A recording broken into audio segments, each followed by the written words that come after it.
welcome to our video presentation. I am Zina Issa and my colleague here is Mr. Ian Roque. We will be presenting on the topic cohabitation. Before we begin our presentation, here is our outline for our presentation. Firstly, we will define what is cohabitation, give facts about cohabitations, and provide a reasons given for cohabitations, also the academic and health effect of cohabitations, and also we will be looking at what does the Bible says about cohabitations. We will provide any other information that is relevant to our topic, and finally we'll summarize and give recommendation for our presentation. Let's begin with our first topic. What is cohabitation? Cohabitation is an emotional, physical, and intellectual intimate relationship which includes a common living space, place, and which exists without the benefit of legal, cultural, or religious support. So in simple words, cohabitation is living together in a sexual relationship without being married. Here is a few facts about cohabitation. According to research, it has been identified that nearly 50% of people in their 20s and 30s cohabit. 30 to 40% of college students cohabit.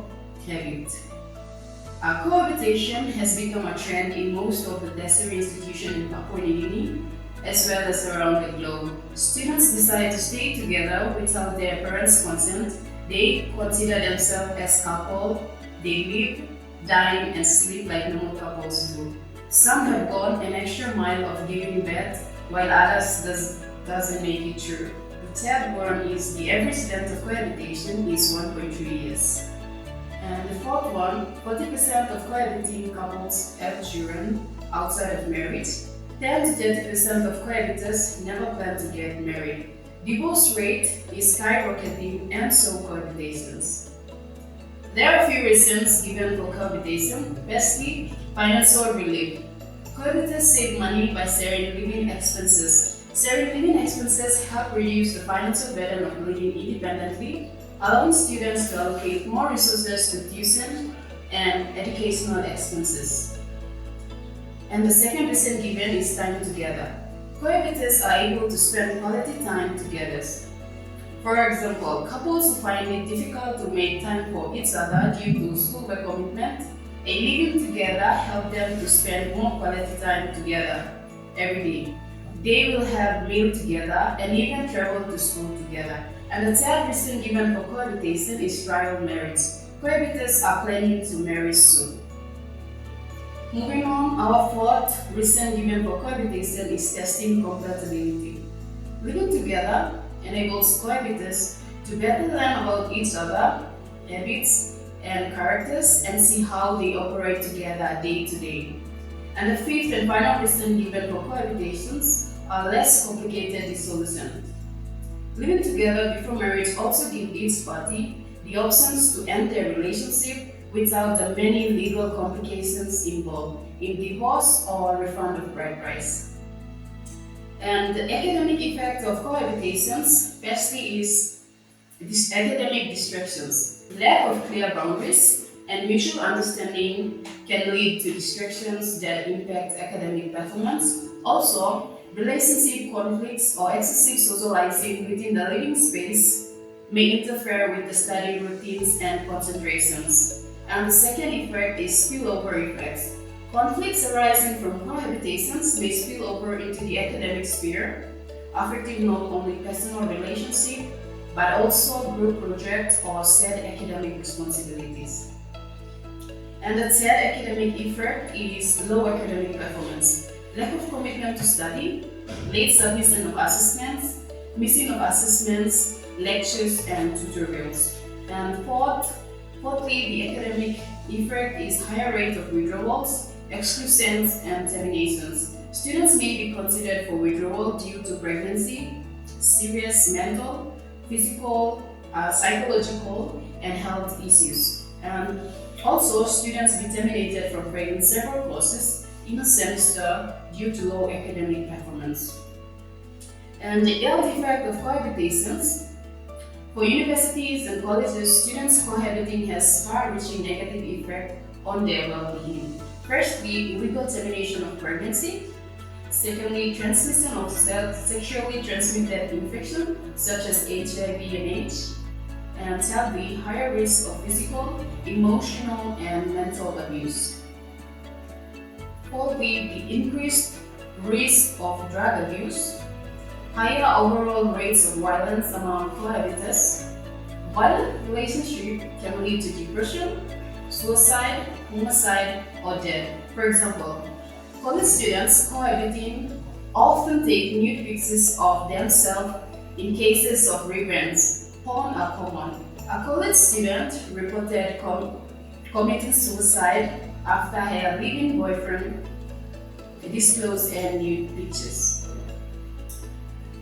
And the third point that we'll be looking at is what does the Bible say about living together before marriage, which will be presented by my colleague. Thank you. Thank you, Ms. Isa, for the first part of the presentation.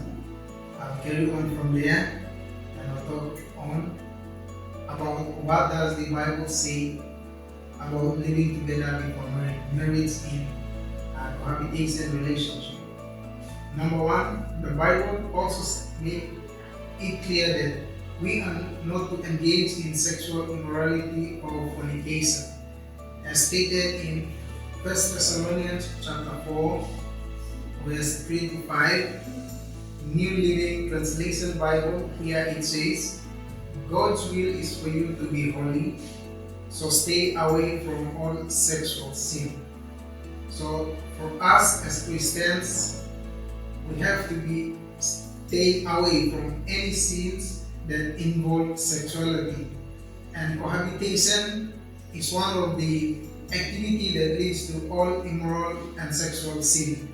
Therefore, as the Bible stated, it is His will for us to be holy as Christians, so we have to stay away from all sexual sins in cohabitation relationship.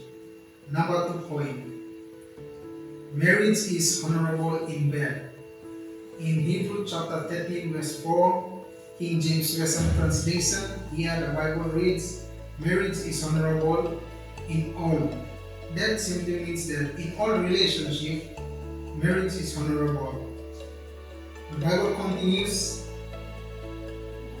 and the bed undefiled, the woman's and adulterous defiled. Therefore, as Christians, it is good for us to stay away from sexual sin, and it is not good for us to involve in sexual sin when we are in cohabitation relationship. God did not intend for unmarried couples to live together before marriage, as stated in Genesis chapter 2 verse 24.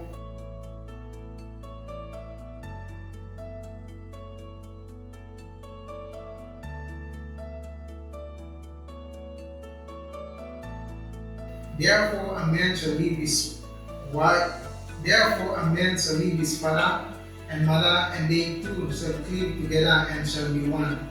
So it's simply including cohabitation. In cohabitation, the Bible says that we have to be separate from each other. A male should live in his own house, and a female too shall live in her own house until and unless they two engage and become one, and they shall live under a roof. That's where marriage comes in.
or living together but not married.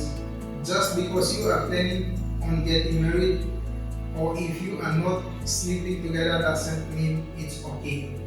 If you want to honor God with your relationship and future marriage, wait to move in together until you said so, I do, in your wedding vows or when you are traditionally married.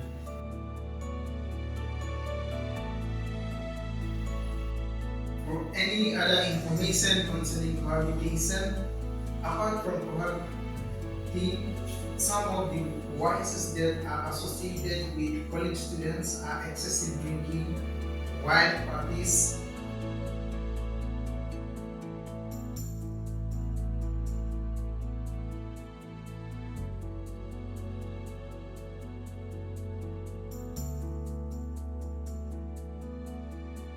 and sneaking of guests into college premises.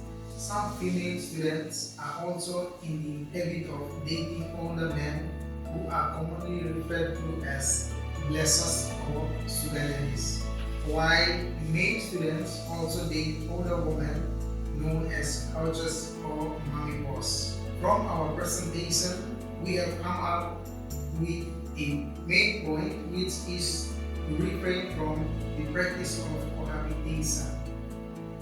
Here are a few points to support our proposed idea to refrain from cohabitation. Firstly, as Christians, cohabitation before marriage is a sin to yourself and God. It comprises moral standards. Marriage preceded by cohabitation are more likely to end in divorce.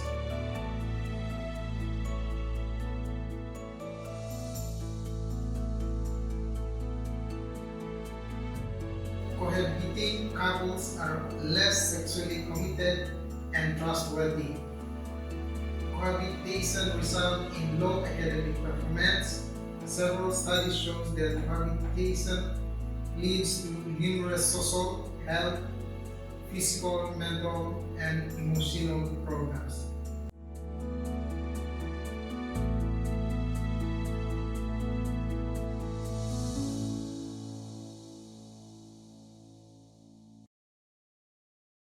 Cohabitation increases the chances of having children out of marriage known as illegitimate or bastard.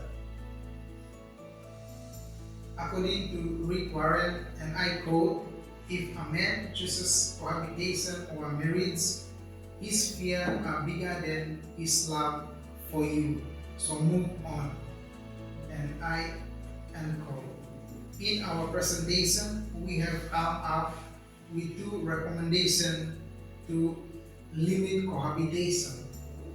Firstly, tertiary education students should be enlightened about the danger of the cohabitation during orientation. Secondly, accommodation on campus should be made affordable to students so that they are not vulnerable to various kinds of exploitation, including cohabitation.